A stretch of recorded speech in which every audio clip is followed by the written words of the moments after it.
Hello everyone, my name is JoshJrumJrastic, and welcome to a suggested video, I think.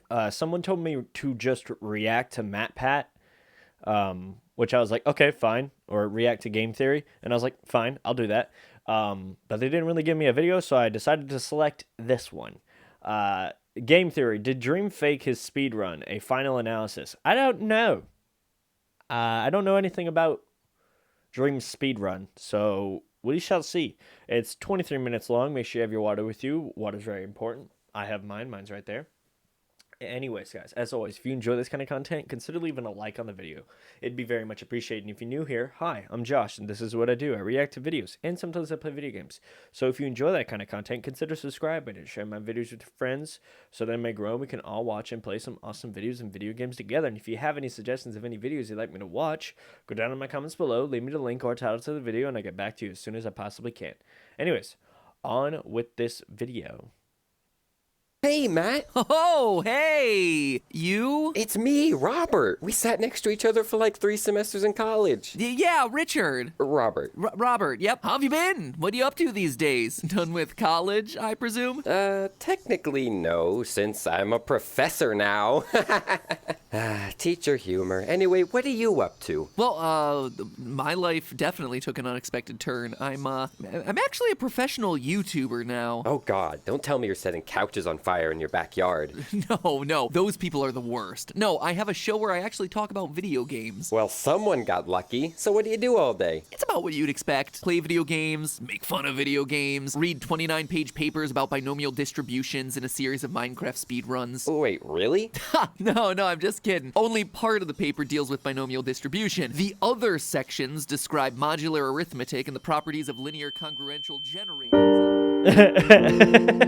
Basically, yeah. Hello, Internet! Welcome to Game Theory, the show that speeds through scientific topics for the benefit of those with short attention spans, yet still manages to be longer than a Minecraft speedrun. It's true, as of November 3rd, the world record for speedrunning Minecraft 1.16 is 14 minutes, 39 seconds, and 520 milliseconds. Milliseconds! That is how granular we're getting here, people. And that should show you that Minecraft speedruns are a serious business, which is probably why a Minecraft speedrunning controversy set the internet on fire all throughout December. Because what better way to capstone a year full of crazy headlines than people taking the world's most relaxing game and turning it into a war zone? Yeah. Dream SMP excluded, of course. That thing is always a war zone in the best way possible. But let's just say when the Minecraft speedrunning team puts together a 29-page paper claiming that Dream cheated while speedrunning Minecraft, and Dream in turn hires an anonymous astrophysicist to offer a 19-page rebuttal, all of it dealing with sampling bias and binomial distribution and computer modeling and statistics, it's kind of a big deal. When people are busting out latex, you know it's serious. I'm glad that maybe one of you got that reference. For everyone else, I'm not talking about like latex plastic. Yeah, that's I'm what I was talking about thinking. latex, a document preparation software that allows academics to get all those weird mathematical symbols into their docs. Because if you've ever tried to use Word, it don't work. So why then am I here? Well, honestly, I wasn't sure I wanted to cover this. I don't want to insert myself needlessly in drama. Also, this is future MatPat dropping in. We're finalizing this episode now to release in about a week, but Dream just issued his final word on the matter on Twitter. I don't want this video to be seen as beating a dead horse or reopening old wounds. Just took me a long time to work on the math, alright? And these videos take forever to edit. And while I could have just shelved the episode and taken the L on this one, now that the discussion is officially over, I think us being late to the party is actually a good thing, since there are a lot of interesting takeaways in all of this, which I'll get to later in the script. Anyway, just wanted to drop in, let you know that I recognize this is coming way late, and I think this video, especially the conclusion, is still very valid. Now back to the episode as scripted. Personally, all of my experiences with Dream have been very positive. Dream has been fantastic to work with on both our collab video and as a guest on our charity livestream last year. Plus, I really admire the work he and the crew are doing on the Dream SMP. But it's not every day that people are excited to talk about statistics, and a lot of these discussions have been very technical and complex in a way that's pretty difficult to understand if you're not comfortable with math. And honestly, that's the foundational reason I created Game Theory. This show was originally designed to be a place where I could break down a lot of big and seemingly complex topics in fun, more digestible ways. These days, it's mostly big, complex topics like the FNAF timeline, but also things like physics and history, and yes, even math. Do you want to know more about the games you love without having to put in any work of your own? Well, now you can play and learn. We have created Game Theory, gaming's tangential learning experience. Oh, the cringe. It is so bad. It's so God, bad. it's so blinding me. Anyway, all joking aside, I was lucky enough to have teachers that got me excited to learn, who were good at explaining things, but I know other people aren't so lucky. So I always wanted this channel to be that place for whoever found it, to explain why these sorts of topics are actually a lot more fascinating than you might think. And this is absolutely one of those situations. It's also one of those situations where I think we all might be missing the bigger point in question, but I'm gonna get to that one a bit later. Understand? We all okay here? I'm not trying to attack anyone. This is purely meant for education. There's a lot of misinformation circulating here, and as that cringy old promo of Game Theory said, knowledge is power. Oh, I played the cringy promo again. What was I thinking? So I think it's worth starting from the beginning. Dream is a Minecraft speedrunner. That's a bit reductive, since these days he does a lot more than just speedrunning, but the first time he appeared here on Game Theory, he introduced himself by saying, I'm Dream, I'm a Minecraft speedrunner. So yeah, I'm gonna go with that. Anyway, Dream at various points in the history of Minecraft speedrunning has held world records. Back in March 2020, he completed a run of Minecraft 1.14 in 32 minutes and 21 seconds, which at the time was a world record by 16 seconds. It was beaten several days later, so Dream came back to reclaim the crown with a time of 26 minutes and 44 seconds. In June, he once again claimed the title of world record holder with a run of Minecraft 1.15 in 22 minutes, 4 seconds.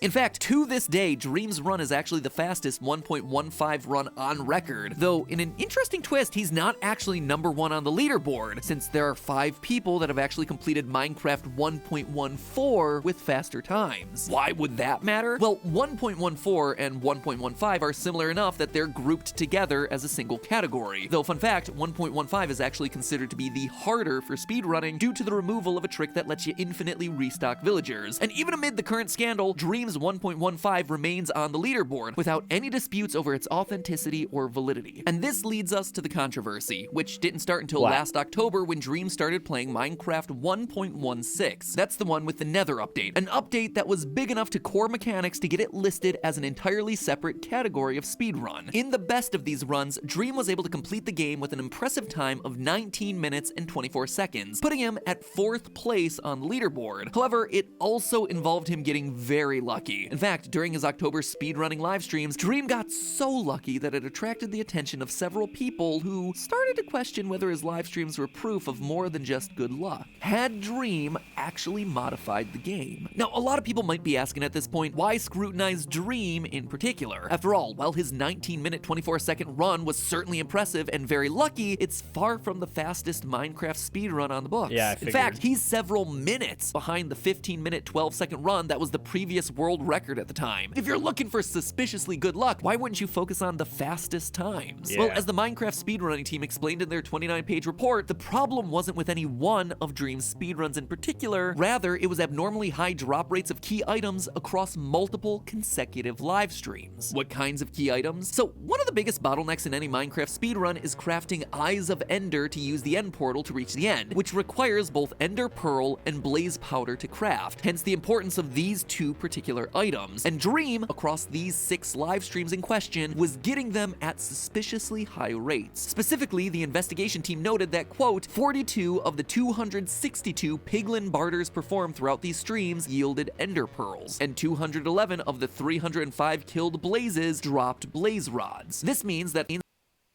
Oh, come on. We're the men at sight. We literally kill monsters. Separately, What? we all have different strengths. Boom!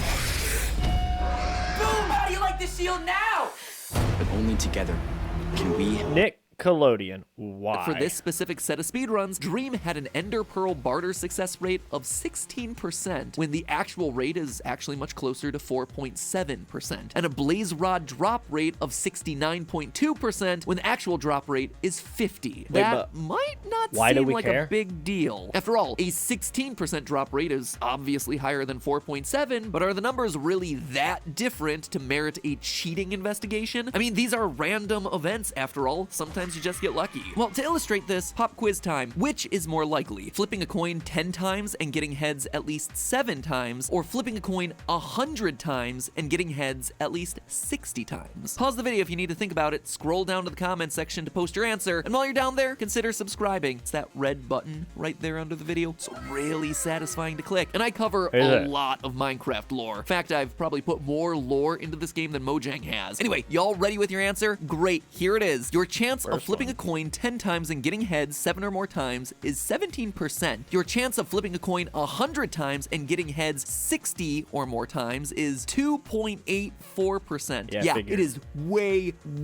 less likely. Now, that result might seem counterintuitive at first, but as your data set gets larger and larger, the more likely it is to reflect the true odds, which, when you're talking about coin flips, is 50-50. You want an even more extreme example? Your chances of flipping a coin 10 times and getting heads 8 or more times, 5.47%, are actually significantly higher than your chances of flipping that same coin 10,000 times and getting heads 51% or more. All you're talking is 5,100 times, 100 over half. The probability of that one happening is 2.32%. At a glance, you might say, hey, 51% odds, that's only 1% away from 50. Why would it be so improbable? But this is a phenomenon that's described in statistics as regression towards the mean, or sometimes reversion to mediocrity, which is how I like to describe most of the content on the YouTube trending tab. Oh, get dunked on YouTube trending tab! Watch, this episode is gonna wind up on the YouTube trending tab. So how does this all apply to Minecraft? Well, for example, you only have a 4.7% chance of getting an ender pearl from a piglin barter. You might get lucky and get an ender pearl after, say, 4 attempts, leaving you with a 25% drop rate, but the more times you try, the closer and closer you should be getting to the true drop rate of 4.7%. And when you're talking about over 20 hours of live streams and hundreds of barter attempts, you'd expect the number to be pretty much closer to that expected value, which, and I'm just gonna call this fact out, means that if cheating was involved in this situation, it was the fact that Dream showed his work that got him flagged. It wasn't the individual record-setting run itself that set off the alarms, it was that plus all the other 20+ hours of run attempts aired online around it. An individual run wouldn't have had enough drops to show any sort of subtle tampering or bias. In other words, if there was cheating involved, and this was just an individual run that happened offline, completely removed from any context, and then was submitted for consideration, none of this would have happened. There'd be no way to verify the validity of the run, unless, of course, I'm missing something here. Just thought it was an interesting loophole that this whole situation brought up that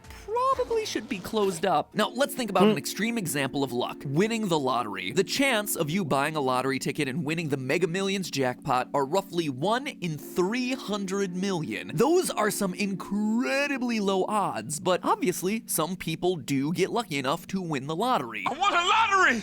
That's great. And it wouldn't make sense to track down that lottery winner and question that person about cheating. On the other hand, if the same person were to win the jackpot multiple times, well, that's when fraud investigators are going to start getting involved. This example illustrates one of Dream's early responses to being singled out for the review, that he just happened to win the lottery. He got extremely lucky, and by looking only at those instances of extreme luck, the review team was seeing skewed numbers. Quote from his response: "Rather than taking a truly random sample, the sample starts when the luck seems off, and the sample ends as soon as I hit a personal best goal of 19 minutes. Although this can be touted as a random set of data, it is most definitely not." End quote. This is an issue known as sampling bias, referring to the fact that Dream's speedrunning streams weren't randomly chosen for review. People spent hours poring over the data specifically because someone noticed that it seemed to be getting luckier than normal. And obviously, if you scrutinize someone specifically because they seem to be getting lucky, when you look at the results, well, they're gonna seem luckier than normal. So to combat the bias, what everyone has been calculating and arguing about in their massive research papers are the odds of drops this lucky happening. Not specifically to Dream, but to literally any Minecraft player in existence. You know the old saying about how if a monkey is hitting keys at random on a typewriter for an infinite amount of time, it'll eventually write the complete works of Shakespeare? It's based on the idea that something super improbable will almost surely happen given enough time and enough attempts. And it's an actual theory, a statistical theory, called the infinite monkey theorem. Anyway, Anyway, same thing applies here. Dream's luck was extreme, but how extreme was it? Both the Minecraft speedrunning team and the anonymous astrophysicist that Dream hired to write a rebuttal have submitted their numbers, but people seem to be getting those numbers confused. To directly quote from the original report, the Minecraft speedrunning team presented a number of 1 in 7.5 trillion. Well, that number is them basically saying, hey, let's assume that there are 1,000 Minecraft speedrunner monkeys at 1,000 keyboards. There's still only a 1 in 7.5 trillion chance of recreating the luck that we saw on Dream's streams. Conversely, Dream's astrophysicist determined the odds to be 1 in 100 million. The number 1 in 10 million gets thrown around a lot from Dream's rebuttal, but that's actually a different number. Comparing the two is actually like comparing apples to oranges. If you're looking for the best comparison, it's the speedrunning team's 1 in 7.5 trillion versus the astrophysicist's 1 in 100 million. But still, that leaves us with a massive difference in calculations. Why is that? Well, as much as I'd like it to be, it isn't something that has one big answer, but instead, a lot of smaller answers, which, you know, is why these arguments are happening in 20+ page documents. It includes things like differences in the application of the stopping criterion, different estimates for the total number of live streams, other differences to account for sampling bias, and differences in accounting for p-hacking bias. We've already covered the sampling bias discussion in broad strokes, and we're about to touch on that last one, p-hacking, but as you can see, it's a lot, much more than I actually want to get into here. If you want to get into the nitty-gritty of it, I highly recommend Mathemaniac's video breaking down all the arguments point by point from a mathematical, deeply statistical perspective. Good job, Mathemaniac. Keep doing the good work. But all of this, I just hope, illustrates the wider point here, that this is a complex topic with a lot of different questions to consider, all using numbers that, at the very best, are rough estimates that are very flexible. Which leads us to the last point I want to talk about, p-hacking bias. P-hacking is sometimes also referred to as data dredging. It's basically the practice of looking for patterns and selectively presenting data to come to a conclusion. It's practically the principle that this channel was founded on. For instance, look at our Mario is Mental series of episodes from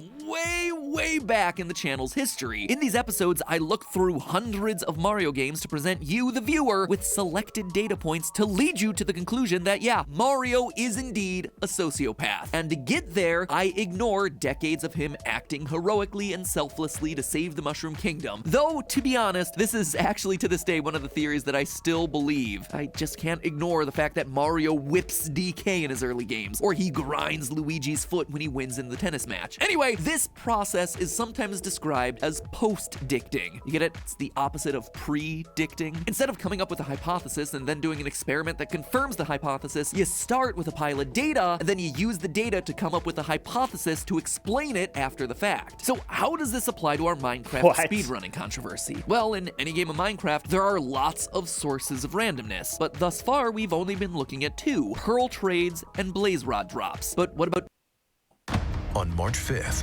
How did this world get so broken? I don't really care.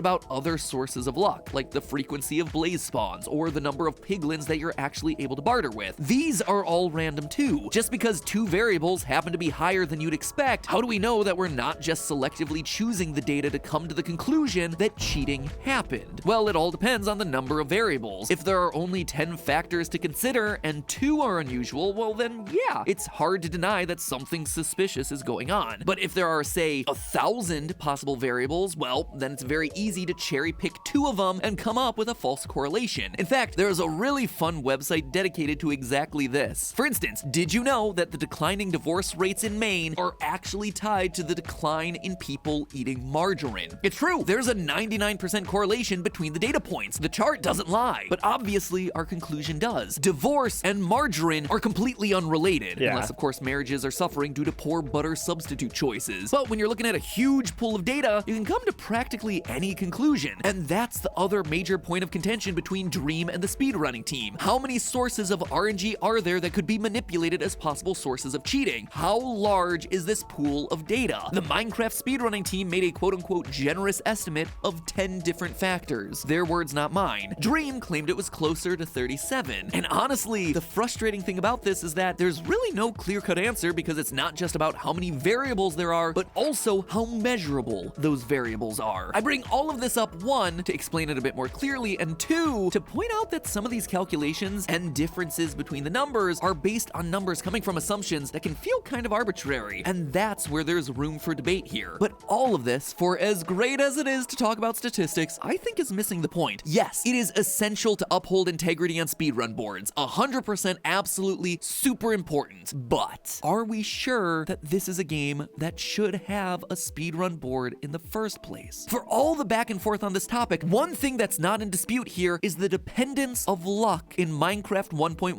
speedrunning. Well, the Nether update was much beloved by many Minecraft players outside of the speedrunning community, myself included, given the huge amount of theory fodder that it added to the game. The speedrunning community hasn't exactly welcomed it with open arms, and it's led to a bit of a divide, with Minecraft 1.16 considered so different from previous versions as to warrant its own leaderboard. The update substantially changes the amount of time needed to complete Minecraft under ideal conditions. As I'm recording this, the fastest pre-1.16 Minecraft speedrun has a completion time of 19 minutes 36 seconds, whereas with version 1.16, the fastest time is a mere 14 minutes and 36 seconds. So why would 1.16 be so divisive? Well, it all comes down to how you go fast in 1.16. The thing that makes 1.16 speedruns so much faster, saving as much as 5 minutes compared to previous versions of Minecraft, don't have to do with tricks like bunny hopping or diagonal bridging or other methods that Minecraft speedrunners have spent years perfecting. It all has to do with what we've been talking about this entire time: random events, and most specifically, the piglin barter. That ender pearl trade is where the extra speed of Minecraft 1.16 comes from compared to previous versions, and unlike bunny hopping or bridging, this isn't the kind of thing that you can get better at by practicing. Whether the bartering system gives you the items you need mostly comes down to pure randomness, and bad luck can ruin the most skilled of runs. Now, obviously, RNG has been a big part of speedrunning, and especially Minecraft speedrunning since the start. After all, the most popular speedrunning category involves playing on worlds generated from a random seed. But that sort of randomness is seen by many runners as the interesting kind, the kind that forces you to improvise along the way. To me, speedruns like that test the most important skill that you can have as a gamer, something that I call sight reading a game. Having enough fundamental skill and knowledge of the game's mechanics that you can just be dropped into it and know what to do in order to put down a solid time, no matter what curveballs the game may throw your way. But barter RNG doesn't really challenge the player that way. It's more like a slot machine where you just shove gold at an NPC and hope for the best. And the swing in times that it can create is massive, larger than many other RNG elements from the past, maybe even speedrun breaking, which merits the question, does it defeat the underlying goal of what being a speedrunner is? It's not surprising that Dream's exceptional luck is certainly one of the most attention-getting and controversial parts of this whole incident. After all, he's a YouTuber with 15+ million subscribers, and even more who aren't subscribed to his channel. But that doesn't change the fact that with version 1.16, Minecraft has become a game where your ability to set a world record is mostly up to random chance. It's partly a measure of your skill, absolutely, but arguably the biggest thing that's being tested is your patience. Do you have the persistence to keep playing for the hundreds or thousands of hours it takes for the RNG to bless you with the luck that you need to get the best time? Is it even worthwhile to invest those hundreds or thousands of hours when the most important factor in your success is something that's completely out of your control? So then, what would the alternative be? Perhaps a more accurate yearly indicator of the best speedrunner for that version of the game would be a tournament of speedrun races, dropping 2 or more players into the same random world seed and seeing who can roll with the punches the best, who can use their knowledge of the game to get to the end of the end the fastest. You would probably have to make piglin bartering off limits, but would that be any different from a Smash Brothers tournament where certain characters aren't able to be used because of imbalance or being broken? I don't know, it's just a thought that I wanted to bring up. And heck, I just really enjoy watching a competitive version of Minecraft, because let's face it, if that comes out of all this controversy, well,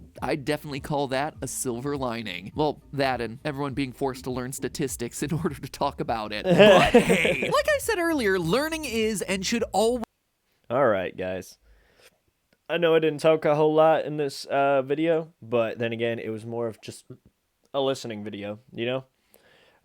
Just listening to Matt Pat talk about whatever the heck he's got going on. And I thought it was pretty interesting. So if you enjoyed it, consider leaving a like down below. It'd be very much appreciated. And as always, guys, stay strong, everyone. Stay safe. Wear your seatbelt, wear your helmet, wear your mask. Don't point the flashlight behind you. Don't look into haunted mirrors. And as always, have a nice day.